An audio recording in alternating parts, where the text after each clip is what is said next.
Hey feasters, and welcome to episode 124. And today we've got an awesome show for you to help you get started with your blog. Staring at that blank page is a nightmare.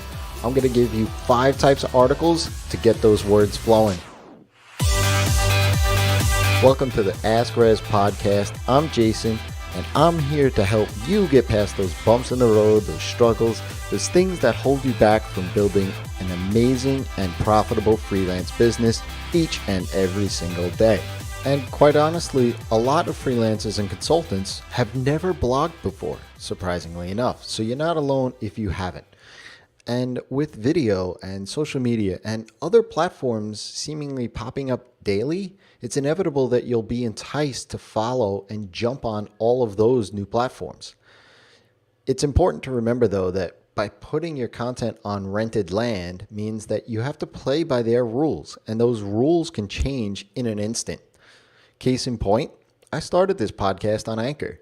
Then around episode 30 or 35, I noticed that Anchor was injecting ads into the broadcast, which I fully understand why, but it just wasn't the right feel for the show from my perspective and for you guys. So I pulled the podcast onto my own website. You'll want to produce content elsewhere to get those eyeballs and bring people in, but you always want to produce content on your own site, in your own blog.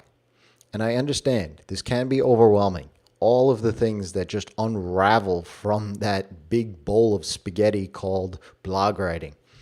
But to give you just a bit of a starting point, I want to share with you 5 types of articles so you can get going today.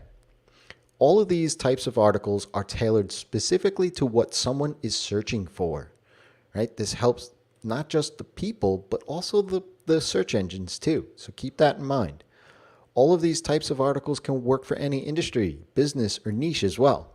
They are known as the Big 5, and Marcus Sheridan, in his book, They Ask You Answer, is the inspiration behind what this podcast and this episode is all about. So first, maybe the obvious one, are problem articles. What are the problems, struggles, concerns, or issues that people have? Think about your own buying habits and what you research. You'll search for the negative reviews. You'll search for the things that could possibly go wrong. Maybe even the bad things that can result from you making this big purchase. Instead of shying away from these, embrace them. It builds trust and honesty with the reader and your potential customers. The second thing is cost and price. Obviously, people want to know what the cost is, how much they are going to have to spend on your services. Most freelancers do not put their price on their website. I do, but most don't because they feel like they're maybe pigeonholing themselves or restricting themselves in some sort of way by limiting the projects that they can take on. Now, this doesn't mean to put an article up that has your prices in it. You can if you want. But what I'm really speaking to is what goes into the price.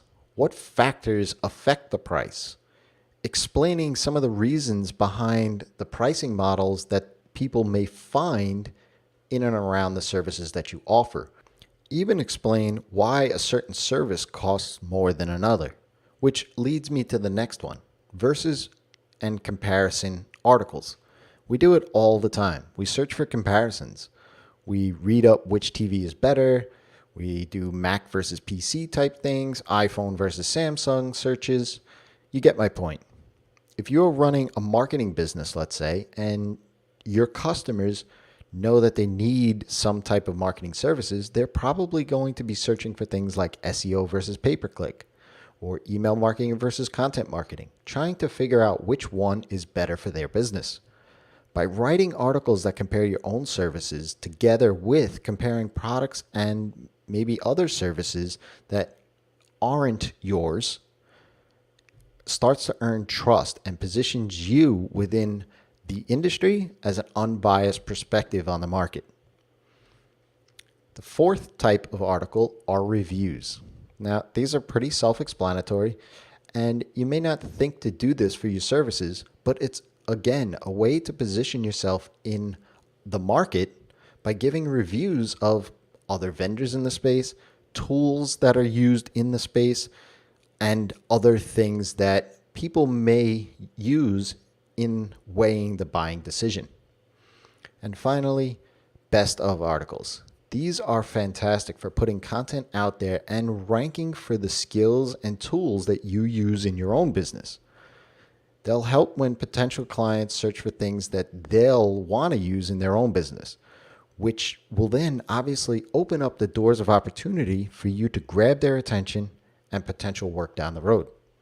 I encourage you to think about the things you do every single day and put together a list of titles of articles with these types of things in mind.